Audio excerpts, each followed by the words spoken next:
Radhe Radhe everyone, आप सभी को अहोई अष्टमी व्रत की ढेर सारी शुभकामनाएं। तो दोस्तों देखिए, जिस तरीके से हम करवा चौथ का व्रत रखते हैं उसी तरीके से अहोई अष्टमी का व्रत आने वाला है। और जिस तरीके से ये करवा चौथ का व्रत हमारे पति की लंबी आयु के लिए होता है, उसी तरीके से हमारे बच्चों के अच्छे स्वास्थ्य उज्जवल भविष्य के लिए अहोई अष्टमी का व्रत रखा जाता है। तो इसमें क्या सामग्री चाहिएगी, बिल्कुल सरल विधि मैं आप लोगों के साथ में शेयर कर रही हूँ।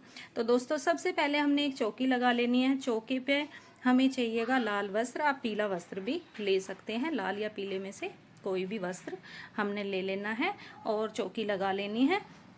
चौकी की हमें आवश्यकता पड़ेगी। तो इस तरीके से हमने ये दो चीज़ें ले ली है। इसी के साथ में दोस्तों देखो, हमने लेना है अहोई माता का कैलेंडर या फिर तस्वीर, जो भी है आसानी से मिल जाती है ये सब चीज़ें।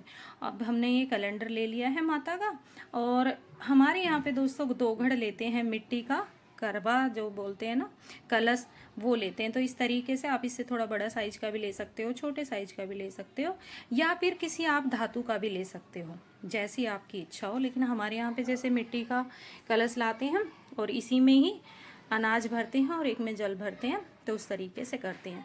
अब हमने लेना है अनाज। अनाज में देखिए, आप गेहूं भी ले सकते हैं, बाजरा भी ले सकते हैं, या फिर आप चावल भी ले सकते हैं। लेकिन हमारे यहाँ पे जैसे कोई भी अनाज भरते हैं तो हमने यहाँ पे थोड़ा अधिक मात्रा में लेना है, जो पूरा कलश हमारा भर जाए। तो उस तरीके से हमने यहाँ पे ले लिए हैं चावल। चावल ज़्यादा यूज में आते हैं तो चावल ले लीजिए, नहीं तो आप गेहूँ या बाजरा भी ले सकते हैं। तो इस तरीके से हमने ये चावल लिए हैं। और ये दोस्तों देखो, किसी किसी के यहाँ 2 घड़ रखी जाती है, किसी के यहाँ नहीं रखी जाती है। तो जैसे आपके यहाँ हो ना, उस तरीके से। हमारे यहाँ पे इस तरीके से होता है। अब लेना है हमने गणेश जी की। देखो, आप इसी में भी गणेश जी की हमारे फोटो है, तो आप इसमें भी पूजा कर सकते हो, या फिर आप सुपारी से या गणेश जी अलग से भी विराजमान कर सकते हैं। तो हम इसी में ही करेंगे, इसलिए हमने अलग से नहीं लिया है। अब हमने धूप, दीप, कलावा, रोली, हल्दी और अक्षत थोड़े से ये लेना है, क्योंकि हमारे जो कलश है उस पर भी हम कंठ पे कलावा बांधेंगे और माता रानी को वस्त्र स्वरूप। तो इस तरीके से हमने ये सब चीज़ें लेनी है। एक ले लेना है हमने शुद्ध जल का लोटा। तो इस तरीके से हमने एक शुद्ध जल का लोटा ले लिया है।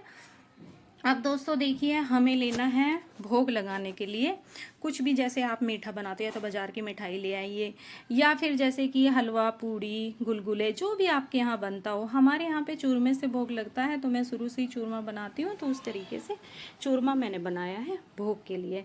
अब आप ले लीजिए ऋतु फल, और या फिर आप पतासे का भी भोग लगा सकते हैं। पतासे का भोग भी बहुत ही अच्छा माना जाता है, तो इस तरीके से आप पतासे का भोग भी लगा सकते हो।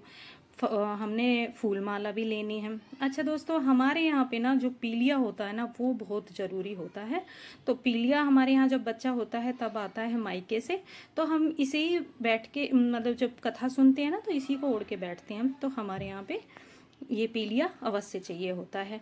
अब साथ में ही सासू माँ के लिए बायना जो निकालते हैं ना, वो लेना है। तो आप साड़ी, सूट, जो भी आपकी इच्छा हो आप उस हिसाब से निकाल सकते हैं। तो देखिए, ये थी सरल सामग्री और आसानी से हमारे यहाँ मिल जाती है।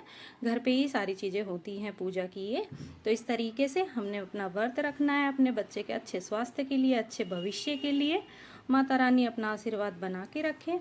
तो इस तरीके से ये थी अहोई अष्टमी की पूजा की सामग्री। राधे राधे।